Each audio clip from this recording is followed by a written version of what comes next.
Well, if you go and look at the top-selling books, the best-selling books, there is a preponderance of those books that are fiction, made-up world, a made-up story. If you look at the things that we tend to watch at the movie theater that are blockbusters, it's big stuff like Aquaman or a Marvel movie or something like that that takes us out of the normal grind of life.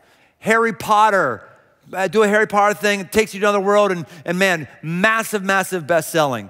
Netflix, the smash most watched thing on Netflix recently that they've created is Bird Box. No matter where you are, if you've seen Bird Box, if you have Netflix, if you've seen Bird Box, anybody, a few people, yeah, more and more and more. It is a rage. It's a rage that has overtaken many of us who, like Netflix or like to escape and go some different place. It's a really, really crazy premise. The premise is that there are these creatures that are around that if you were to see one of these creatures, something would happen to you and you would immediately want to kill yourself. And so what people are doing so they don't see these creatures is they're wandering around in blindfolds or blacking out the windows, whatever they need to do to not see this creature. Bird Box author Josh Mallerman said this: because the creatures can't be seen, it's almost like taking a magnifying glass to the unknown. The concept that we're afraid of most is the unknown. Bird Box is the unknown turned up to 10 or 11. It's the unknown, fear of the unknown. And we are drawn into the unknown. We're drawn into fantasy worlds. Why is that? I think if an anthropologist would come to our culture and unearth all of our entertainment choices, that anthropologist in trying to understand us would say, but these people are really into the fantasy thing, the sci-fi thing, the mystery thing, the things that can't be explained. Well, what does that say about these people? What it says about us is we're looking for something to get us out of the grind. We're looking for something to elevate our mind. We're looking for something to help us to escape maybe our humdrum, ongoing life. And the good news is, the truth is, the reason why we're creating these things and drawn to these things, because in many situations those things are real. They exist, though we only know them from the fictional author's perspective. The Bible is filled with descriptions of a world that we can't see, a world that we don't understand. In the book of Ephesians chapter 6, in the New Testament part of the Bible, it says, we don't wrestle against flesh and blood, but against rulers, authorities, against cosmic powers over this present darkness, and against the spiritual forces of evil in the heavenly places. So when you and I think we're having a struggle with somebody else who has flesh and blood, when you and I think that we're at odds with somebody else, when you and I are fighting and heckling and against somebody who has different beliefs than us or is doing different things than us, and there's just this tension, kind of like in America right now, this tension. The Bible says that isn't because we're against one another. It's because there's a different realm with principalities and authorities that's influencing us. There's a different realm that's causing us to be at odds with one another. There's a different place that's affecting and infecting our world. And the Bible doesn't completely describe this. The Bible doesn't try to give us this A to Z perfect epiphany of exactly what a spiritual realm looks like and exactly how it operates and exactly how we should live now, and it doesn't. We see glimpses, little windows throughout the entire Bible. One of the ones that's a bit more just interesting for me, it's just intriguing. All of us, one of the questions I get all the time is, how come God doesn't answer prayer? Why didn't God answer my prayer? The prayer that I had for this thing, why didn't God answer that? My response to that is, God answers every prayer. It's just yes, no, or wait. Yes, no, or wait. He answers every single prayer. Sometimes when we are waiting or when something isn't happening, there's something happening in the spirit realm that's causing it. One of the heroes in the Bible, his name is Daniel. he feels like he's alone. He's under Persian rule, and he is, Nebuchadnezzar is kind of over him doing his thing, and Daniel is a Jew, and he's a minority, and things are just not going well for him, and so he's praying to God to help him and make things right. And all of a sudden one day, an angel shows up, and it says this in the book of Daniel chapter 10. The angel says, "Fear not, Daniel, for from the first day that you set your heart to understand and humbled yourself before your God, your words have been heard," because God hears every prayer, "and I have come because of your words. The prince of the kingdom of Persia withstood me 21 days, but Michael, one of the chief princes, came to help me, for I was left there with the kings of Persia." This is like really wild. We just see like a slight glimpse into something that happens in the spirit realm that we can't even understand. Daniel has not been hearing a yes to his prayer for 21 days, not because God wants to say no to it, but the angel comes to him and says, "Hey man, we've been at war. Dude, I gotta tell you, it's like, I'm trying to get here, trying to do my part, but there's these other spiritual entities that are keeping that from happening." He starts mentioning like princes of Persia. There's princes, there's presidents, there's governors, I don't know, there's kings, I don't know, all these different like hierarchy authorities in a realm that we can't see that are affecting us today. And he says, finally, Michael, the archangel, he's a butt kicker. He kind of came and he finally flicked this Persia guy aside, and then I was able to get here. This is just really odd. Again, if you ever felt like there's a struggle, if you've ever felt like there's something more, it's because there is. It's because there is. If you've ever felt like something alive happens in you when you watch Game of Thrones and you see something that's beyond the normal, if something comes out and it's because you want that. It's because you want that. You want there to be dragons. You want there to be something that you haven't known, because God has set eternity in our hearts. Because we're not human beings with spiritual properties, we're spiritual beings with human properties. We have the desire and the ability to understand things, sense things, want things, do things that are beyond the normal. I just want us to be aware of three things. Just want us to say, this is awareness today, right? Awareness. We just need to be aware that we are bored. We are bored. We ought to have a boredness awareness campaign. That's some multinational corporation should pray for or pay for a boredness awareness campaign in our country, because we are a bored bunch of sad sacks is what we are. We just are. It's why we have so much screen time. It's why we binge watch. It's why we're just bored, man. We're trying to find something that stimulates us. And the crazy thing is, as we find something to stimulate us, we end up getting more and more numb. We end up getting more and more black and white. We're bored. I encourage you, find some way to get out of your normal routines. Find some way to experience things in this world in full color. I don't know if that's a vacation that you take. I don't know if it's a new hobby you pick up. I don't know if it's a new genre of book you read. Find something that gets you out of the normal rhythms, because we're bored. And when we're bored, really bad things happen. One of the podcasts I listen to regularly, it's called The Art of Manliness. And Brett McKay who's the originator of that podcast, he said this: adventure is the element of a full life that's perhaps most neglected in modern society, and it's one of the most crucial. The problem is that in our age of technological revolution, we have written off adventure and exploration as things of the past, no longer necessary things to our newfound, ever-evolving capabilities. Now, I know some of you are confused here right now, like, you're talking like prayer, and you're talking like principalities and spiritual, and now you're talking about adventure and canoeing? Wait. Prayer, canoeing, like what does that? It has a lot to do with itself, a lot. Because both of those things are about getting us outside of our normal rhythms, getting us outside. And physically and spiritually, we are one. We are physical and spiritual entities. And if our bodies aren't being put into new stimulating places, which is one of the reasons why I believe attending church every week is really, really good and really, really important, because you get to step into some place that's stimulating you in a way that nothing else anywhere is going to do that. In fact, I just saw statistics last week. that those who practice religion, not adhere to religion, practice religion, are happier than those who don't. Maybe it's because we're stepping into an adventure, doing things that we normally wouldn't do. And we need to be physically in places where we're being stretched and being pushed in order for God to break through. Because in those places, we need God. We see things about God that we don't see in our normal 9-to-5 job.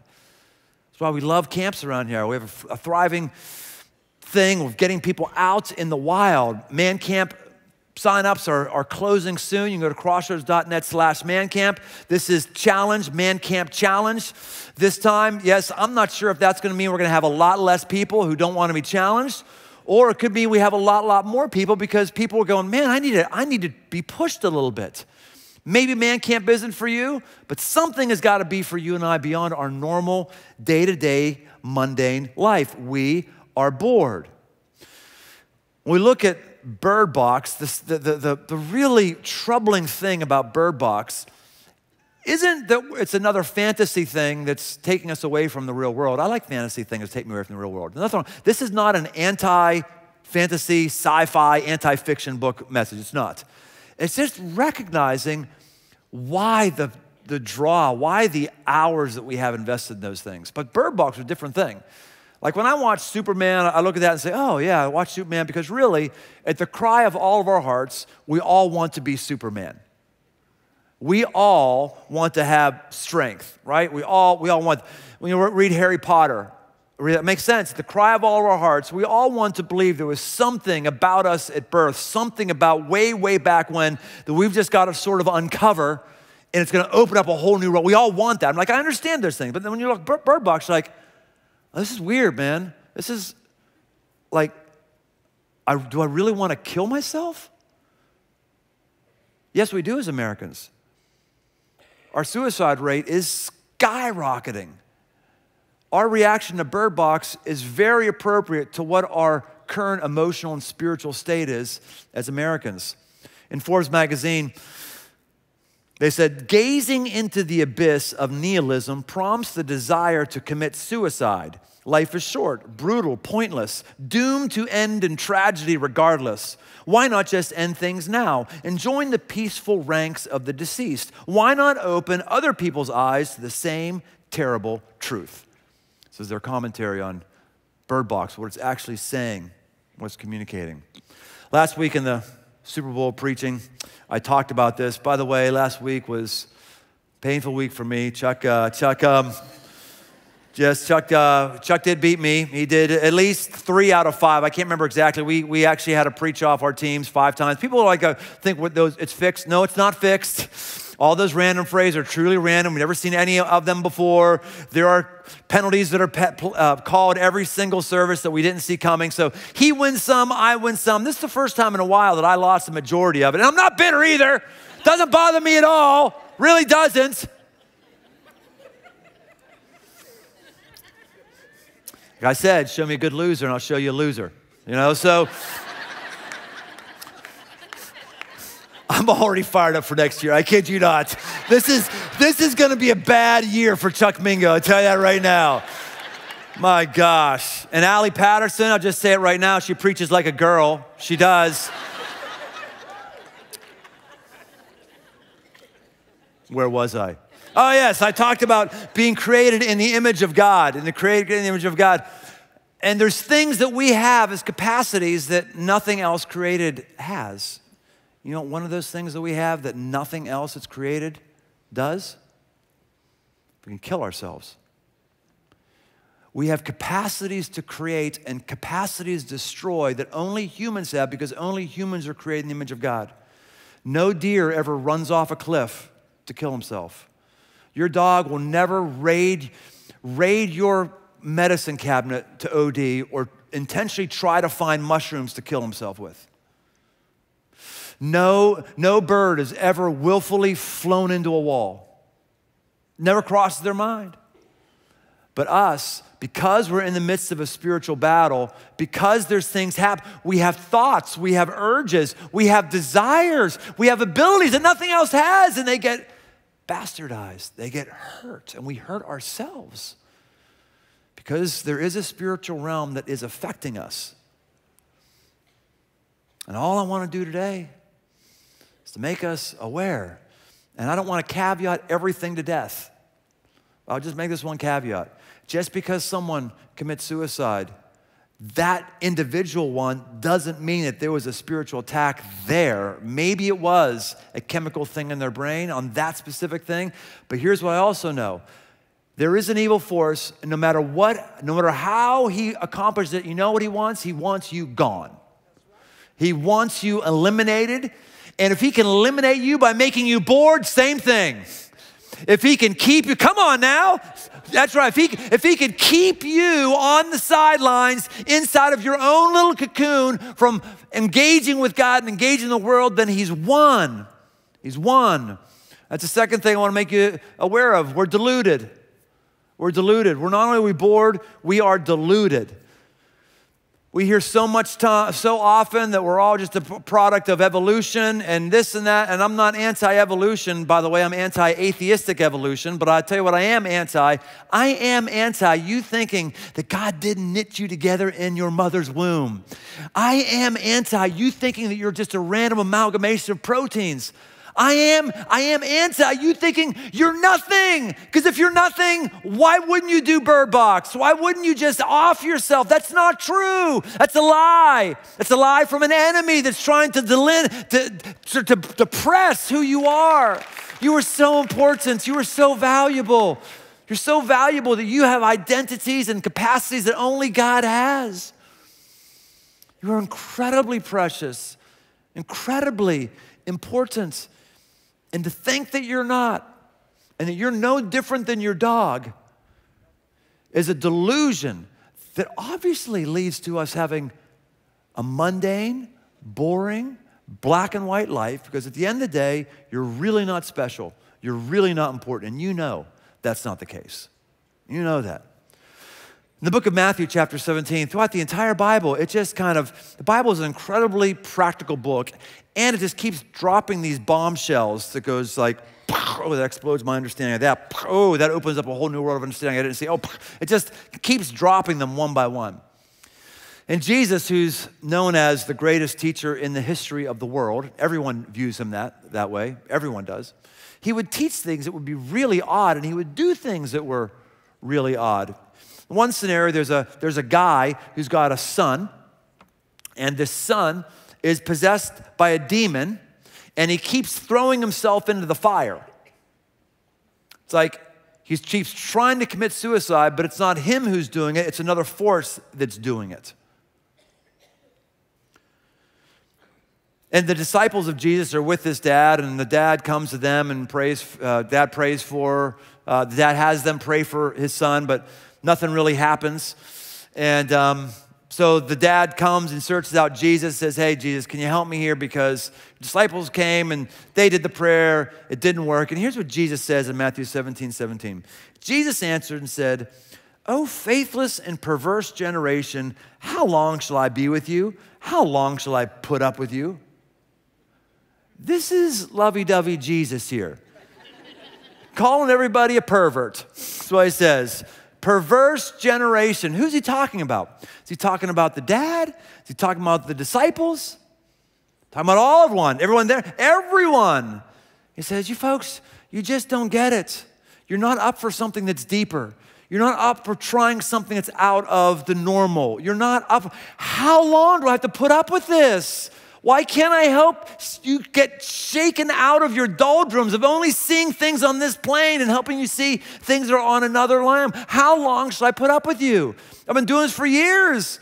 You just keep self-medicating. You keep ignoring that there's something else in life. You keep refusing to believe that there is something different that's there. Rather than explain this away, because what we have to do, whenever Jesus says something really strong, we just want to explain it away. Say, well, Jesus was really saying was, well, why don't we just sit in the rebuke as Jesus rebukes all of us? Why don't we just sit in it and allow Jesus to call us all a pervert?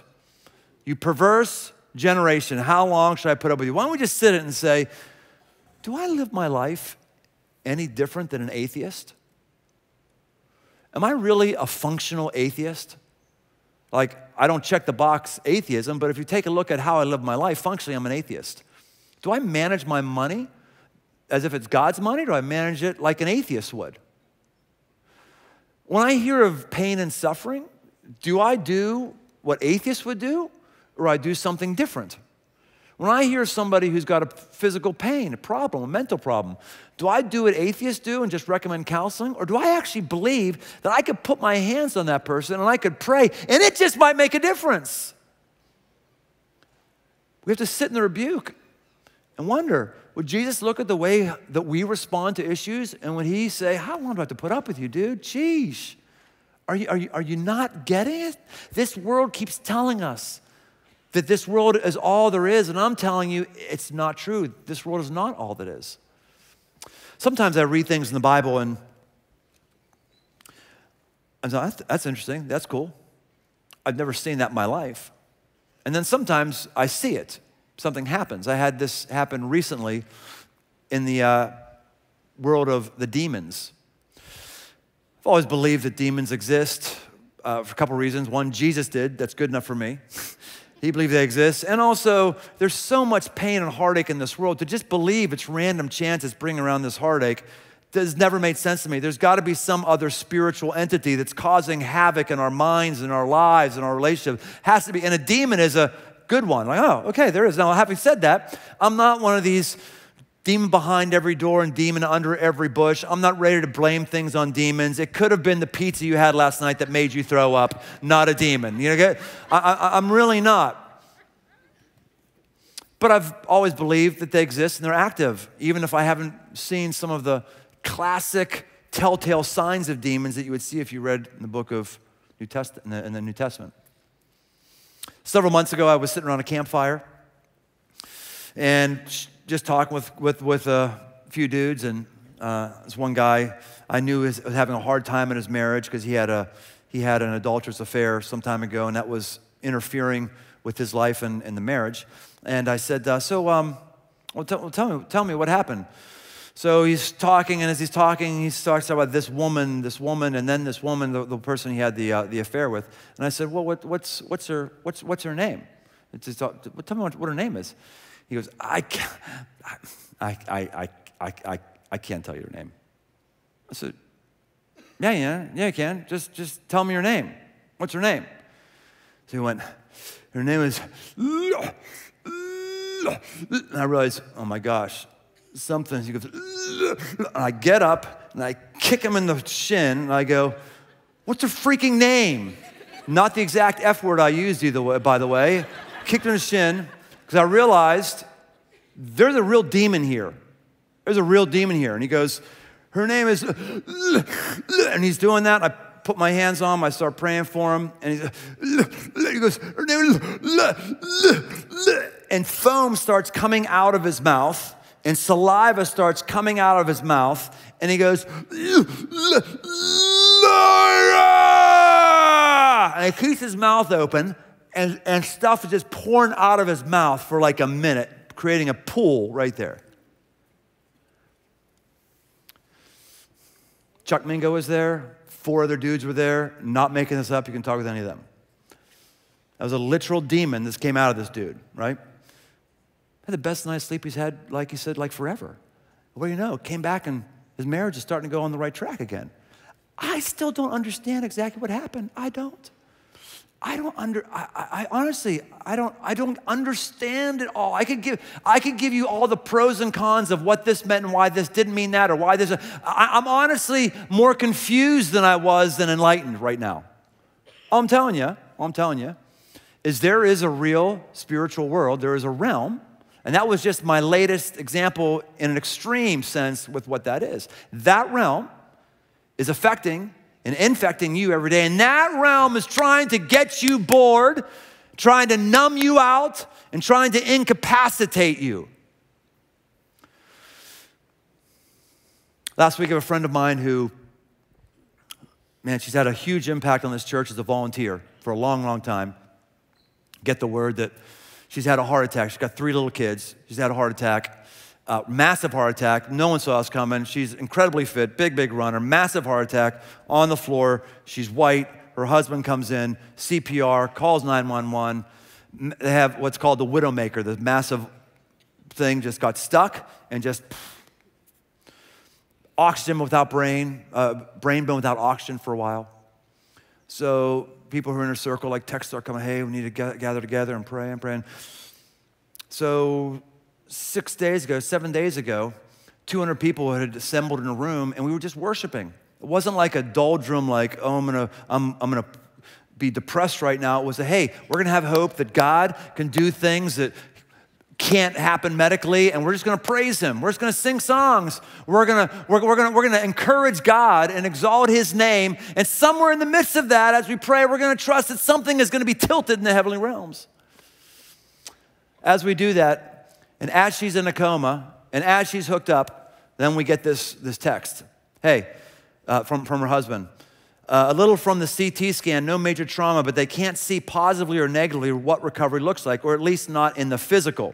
We feel very positive in our spirits that the Lord will fully heal and restore her. At 7:30, a worship service, that was what I'm talking about, 7:30, a worship service, hundreds of people started worshiping the Lord and appealing to him in Jesus' name, and at that very moment, her eyes for the first time in a while opened, and she was listening to us talk to her. She's since been, she's since been cleared that despite the lack of oxygen to her brain for a while and all that stuff, she had no long-term medical effects on her brain, none. She's heard physicians told them, their word, this is miraculous. Now it's miraculous because I know that many of us have prayed for things that haven't happened. Miraculous is the right term because miraculous is not, this is best practices. It's not, if you have a worship service and if you pray and if God likes you, then you get a miracle. No, it wouldn't be called miracle. It would be called logical outcome. It's called miracle, but it happens. And the only way those things happen, you have a shot at those happening, is if you get on a different page, is if you get on a different realm. If you start believing things differently than bored, humdrum, lifeless people, that you start doing things that bored, humdrum, normal, successful Americans don't do. You have to get onto a different page of living, a different page of belief. And I think part of why we don't do this is we are intimidated. That's the third thing. I'd say we're intimidated. We're intimidated by things we don't understand. And today I'm trying not to freak us out with anything. I'm just trying to raise your what? Your awareness, right? And allow you to do with this whatever you want to do, but just to shake you a little bit, and say, hey man, there's more. There is. There's more. If you're feeling there's more, it's because there's more. There's more, and don't be intimidated by people who might want to spiritually bully you, or don't be intimidated by people who may have rational reasons why this stuff doesn't exist. Just put your toe in the waters. Check it out. There's all kinds of ways to do this. It isn't just necessarily prayer either. Well, that's significant. It's also things recognizing that your friends who may not know Jesus, they are being won right now by a spiritual force that's separating them from their Creator. And you get on a different plane when you want to invite people into relationship with God. I always wonder, like when those of us aren't praying for people that we know that don't know Christ, aren't inviting them to things like Super Bowl, I always wonder, like, man, what's gone cold in your heart? I mean, if you come to the point where you just take God for granted, you don't even feel him, his love doesn't overwhelm you and astound you. When I come across something that is mind-blowing, I want everyone to know it. I like Bird Box, so I'm telling you, watch Bird Box. I liked it. It's not a crack on Bird Box, it's crack on the message of the Bird Box. I like it. And I just go, man, do we have no fire in our bellies for God and his ways and our friends? I wonder. I don't want to be bored. I don't want to be numbed out. When I find out about a young woman who just has that burn, I'm inspired. Check this person out in our community. Bringing Crossroads to Athens was like my vision, and I was like, we can do home church. And we'll have coffee and stuff, and it's just been super sweet. You have no rival. A lot of us that come to watch Crossroads are like, intentionally following Jesus. Like we all like live life together and just like push each other towards Jesus. There are some words that I want to read to you from Romans chapter 13. Just like the most influential piece of like what church is like a community of people coming together to like dive deep into who Jesus is. That is amazing. That's somebody who's living on a different level, who sees something that's beyond. I just want to finish off with some bank shot ideas for you today. Not things you have to do, just ideas, because today I just wanted to make you aware, right? But I can't help it. I always have to have application. Just some quick things for you to think about. One is this: if you're feeling these ways, if you're feeling black and white, if you're feeling numbed out, if you're feeling intimidated, one thing you might want to do is take a vacation. Yeah, take a break. Take a break. Our world doesn't take a break any longer. We don't know how to take breaks. We leave vacation days on the table, and yet God had in the top 10 list, the 10 commandments, to take a Sabbath. It might be that we need to shake things up and take a rest differently. Like, don't binge watch on your rest. Go take a walk. Put yourself in a dangerous spot where you might die. Seriously. And if you're always putting yourself in this dangerous spot where you might die, try something different, like binge watch. You try something. But seriously, just get in, try something different. Take a rest, take a break, shut the mental circuits down. Here's another one. Pray out loud. Pray out loud. If there is a different realm that's out there, and if there's forces out there, I don't know that they can hear my mind. I know they can hear my voice. There's power in the words. Pray out loud. The refusal to pray is what leads to not praying. Not praying is punishment for the refusal to pray. The more we pray, the more comfortable we get with it, and we just need to try and do it out loud. Do it out loud. Take a different position. Go on your knees. You know, when you go on your knees, it's like you're signaling to God, like, oh man, this person's important right now, because I'm actually humbling myself. I'm exposing my neck the way I would to a ruler on Game of Thrones. I'm exposing my neck and saying, Lord, you are my ultimate king. You can take me out at any time. I humble myself and lower myself beneath you. And you find even just taking this, I'm just naturally praying right now. I'm not even preaching. I'm just praying right now. You naturally take on a different thing than if you're just sitting on your couch with your blanket on your lap. Try something new. Shake it up a little bit. Here's another one. Call the girl. Call her. Call her. Speak to all the young males. Our world is stealing from us. It's numbing us out. And our devices are keeping us from being men. We got to stop asking people out electronically. And we definitely got to stop breaking up with people electronically. We have to do that. It's numbing us out. It's numbing us out. Hey, let's ask someone, like real face, hey, would you like to see a movie sometime? And actually put her heart out there and risk that she's going to squash it and we're going to be rejected. We're going to be rejected at some point in our life. Let's start early. Let's get used to it early. And I tell you what, again, that's not normal. It's increasingly odd to actually have face-to-face conversations and do vulnerable things. Decide to give money. Part with it. It's the one thing that tells God, I'm going a different way. And I can hear all the people who are now going to say, oh, you're trying to get money. Yes, I hear all of you who are numbed out and are clueless on a different realm. I hear you. Stop emailing me. Go on a fast. Go on a fast. Jesus says one time this kind comes out through prayer and fasting. Fasting. Like we're hungry. We don't have food. And we save time that we're not cooking, eating, and cleaning. And now we can pray. And every time I have a hunger pain, I'm asking God, do I hunger for food, or do I hunger more for your spirit in my life? Which do I want more? Fast from social media for a week. Do a relational evaluation.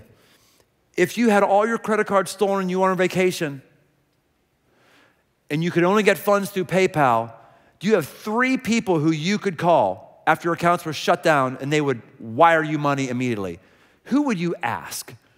Do you know are you in great friendships that you could reach out and meet and say, and someone would send you $500 to get you home, or 100 or 50 or whatever it is?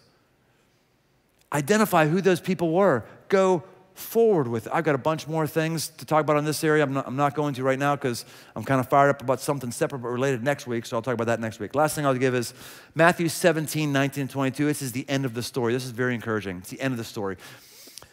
And here's what happens. Then the disciples came to Jesus privately and said, "Why couldn't we cast out the demon?" And he said to them, "Because of your little faith. For truly I say to you, if you have faith like a grain of mustard seed, you will say to this mountain, 'Move from here to there,' and it will move, and nothing will be impossible for you." I don't know if Jesus is talking about literal physical mountains moving. I don't know if he's talking about my personal, emotional, spiritual mountains.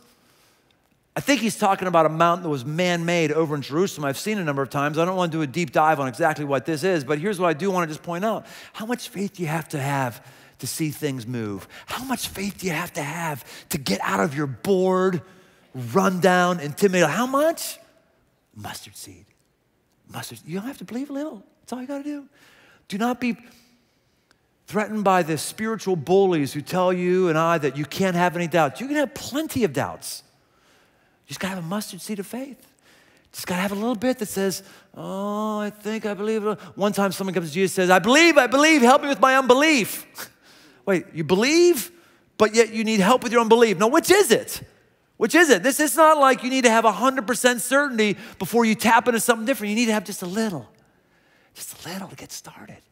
Just a little, and a little bit of movement that says to God, I want something more. I want to go someplace different. I want to feel different things. I want to feel different things. I don't want normal. I don't want it, and God doesn't want normal for you either, because you're not normal. You're created in the very image of God, and you have capacities to sense things and feel things and believe things and do things that nothing else can. That's how great your life is. Live your color-filled life. God, I thank you that you elevate our games beyond the mundane, and I hope that's happened today. Help us make any right applications, and if we don't make any applications, I know that we are now aware of something that we need to be wise about.